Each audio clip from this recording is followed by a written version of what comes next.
How Come Stories Have to End? By Amethyst Dawn. Starlight stood in the darkness of the doorway, looking curiously to Twilight, and waiting eagerly for a reply. Twilight slowly shut the book she was reading with a dull thud, and looked slightly surprised by the question. The crystal fireplace cast a warm orange glow onto the room, and lit Twilight in a way that half her face remained dark. She thought for a moment, took a deep breath, and motioned calmly for Starlight to take the seat across from her. Starlight heeded, and sat down on the plush velvet-coloured cushion. She welcomed the comforting warmth of the fire as a refuge from the chill of castle, and she looked expectantly at Twilight, who gazed into the glow of the fireplace with a distant expression. "Tell me, Starlight, what brought this on?"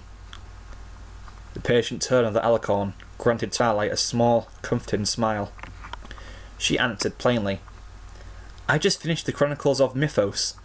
Quite the addicting series, by the way, and the ending didn't exactly satisfy." Twilight cocked her head. "How do you mean?" Starlight looked away for a moment, contemplating how to phrase her complaints. "It's just, I don't get it. Everything brought up is addressed and wrapped up, but the characters were so engaging, the writing was spectacular, and the storyline was unlike any I'd ever read before. Why did it have to come to an end? Why didn't the author keep writing these books?" Twilight gave off a small, knowing smile and shook her head. She stepped down gingerly from her chair and lay down before the fireplace.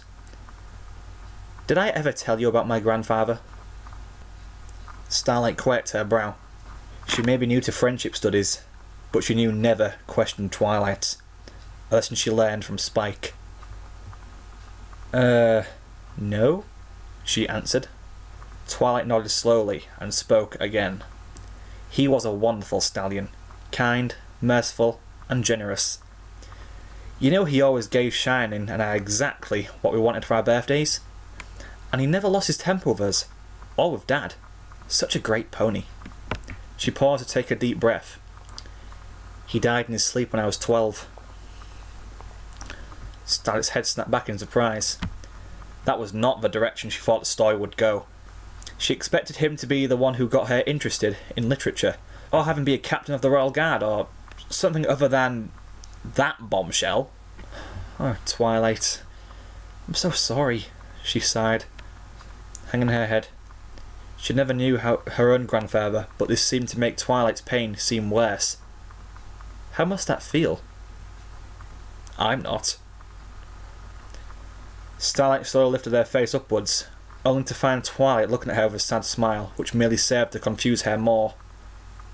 "What?" "I'm not sorry. I got to see 12 years of my grandfather's life, which is far more than most ponies, and experience the love he could share, the laughter he could give, the joy that followed him like a shadow.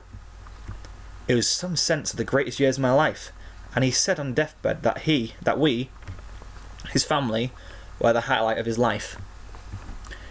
I wouldn't trade those few years for anything, Starlight." She sighed heavily. "I heard his life story, and even wrote it down. Despite the lack of adventure, it is one of the books that remains dearest to my heart." She levitated the book she was reading, and gave it to Starlight. Starlight closed the book and read the title, "The Life and the Love of Meteor Shimmer Dusk." "I found it again in my old home, when I went back to make amends with Moondancer." Twilight chuckled slyly. "You remember Moondancer, right?" Starlight nodded, but quickly cast a worried glance up to Twilight. The princess giggled. "You were sitting one table away from her, Starlight. I'm not blind." She refocused her gaze to the fire and started up again. "Tell me, Starlight, do you regret reading those books?" Starlight was still confused, but she knew the answer to the question. "No.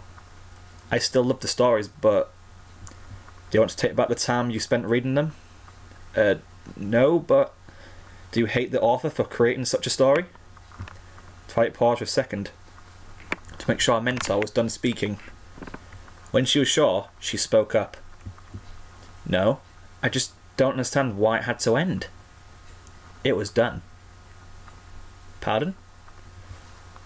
Twilight stood, stretched, and flexed her wings before she turned to face Starlight. The story was old, the deeds were done, the need for more was over. Whether or not the want for more continues. There's no need to continue a tale that's run its course, Starlight. No matter how amazing it was, or how much of a classic it continues to be. Do you understand? Starlight took a moment to shut her gaping jaw, before slowly nodding with wide eyes. Good. Twilight blurted, recovering the manuscript. Now, I'll get back to my readings, and I'll let you get back to whatever we're doing this week. Starlight stepped down from the chair and walked back to the doorway. She stopped, considered something, and turned around. Oh, and Twilight? The princess looked up from their book once more, giving off an air of mixed irritation and joyful anticipation. Thank you, Starlight said with a friendly smile, before turning and walking out the doorway. Twilight mirrored the smile. No problem, my faithful student.